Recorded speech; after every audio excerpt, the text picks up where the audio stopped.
Hello, कैसे हो प्यारे बच्चों। आप सभी का इस यूट्यूब चैनल पर हार्दिक स्वागत है। Welcome students.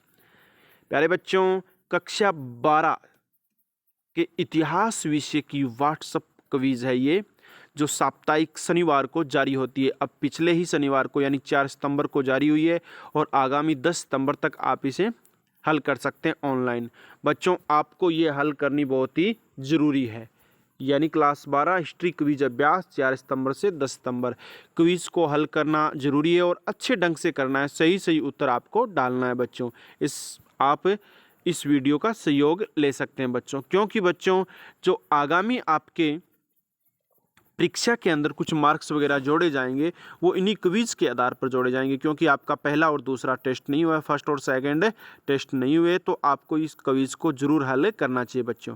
अपने क्विज शुरू करते हैं उससे पहले बच्चों वीडियो को लाइक कर दीजिए और अभी तक आपने चैनल सब्सक्राइब नहीं किया तो आप चैनल को भी सब्सक्राइब करें तथा ऐसी वीडियो की सूचना के लिए घंटे का निशान भी दबा दीजिए ताकि आपके पास तुरंत सूचना पहुंच जाए और अन्य साथियों के साथ शेयर भी कर दीजिए। शुरू करते हैं बच्चों। मौर्य वंश का कार्यकाल क्या था? मौर्य वंश का कार्यकाल क्या था? तो ईसा से 321 वर्ष पूर्व से 185 ईस्वी पूर्व था। तो ये आपका 2 नंबर उत्तर है।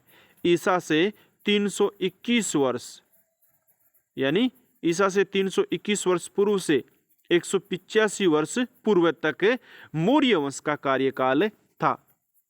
इतिहास की ये क्विज है।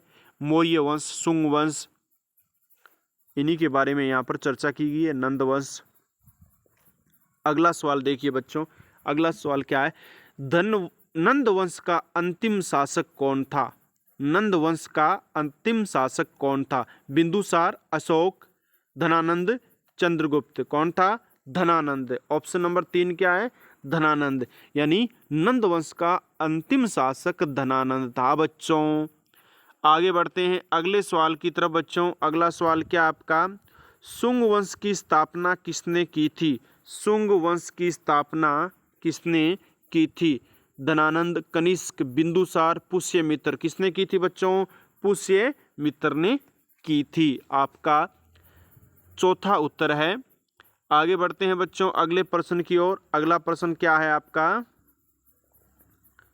आरंभिक राज्य व्यवस्था में कितने महाजनपद थे? आरंभिक राज्य व्यवस्था में कितने महाजनपद थे? तो 16 महाजनपद थे। कितने महाजनपद थे? 16 महाजनपद थे। तो ये आपने पढ़ा है, तो आप इसे कर ही दोगे बच्चों। आगे बढ़ते हैं बच्चों अगले सवाल की ओर। सम्राट अशोक के अभिलेख किस भाषा में पाए गए थे? सम्राट अशोक के अभिलेख किस भाषा में पाए गए थे? ब्राह्मी, यूनानी, संस्कृत और प्राकृत। तो बच्चों ये 4 नंबर उत्तर है आपका प्राकृत भाषा में। सम्राट अशोक के अभिलेख किस भाषा में थे?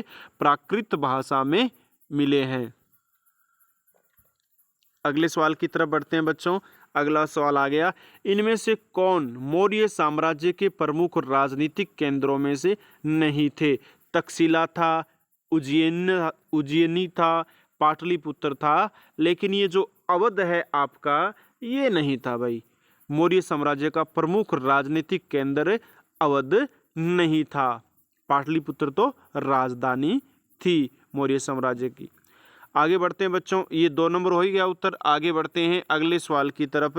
अगला सवाल आ गया, मौर्य काल के दौरान सेना के संचालन के लिए कितनी उप समितियां थी? मौर्य काल के दौरान सेना के संचालन के लिए कितनी उप समितियां थी? 1, 4, 5, 6। तो बच्चों आपका उत्तर है 4 नंबर 6। यानी मौर्य काल के दौरान सेना के संचालन के लिए 6 उप समितियां थी। बच्चों आगे बढ़ते हैं अगले सवाल की तरफ। अगला सवाल क्या है आपका? मौर्य साम्राज्य की राजधानी कहाँ स्थित थी? मौर्य साम्राज्य की राजधानी कहाँ स्थित थी? उज्जैनी, तक्षशिला, पाटलिपुत्र या इनमें से कोई नहीं। तो आपका उत्तर है पाटलिपुत्र या पाटलिपुत्र, जिसे वर्तमान में पटना कहते हैं, जो बिहार में है। आगे बढ़ते हैं बच्चों अगले सवाल की तरफ। आगे सवाल है ही नहीं बच्चों, आपकी क्विज हल हो गई है। आपने वीडियो को अंत तक देखा बच्चों, इसके लिए आपको थैंक्स। बच्चों, यदि आपको ये वीडियो पसंद आया है तो बच्चों आप इसे लाइक कर दीजिए। अभी तक चैनल सब्सक्राइब नहीं किया है तो बच्चों आप हमारा चैनल भी सब्सक्राइब कर दीजिए तथा घंटे का निशान भी दबा दीजिए ताकि अगले वीडियो की सूचना आप तक पहुंच जाए और अन्य विद्यार्थियों के साथ शेयर भी कर दीजिए। बच्चों, अगली क्लास में क्विज में मिलेंगे, तब तक के लिए जय हिंद, वंदे मातरम।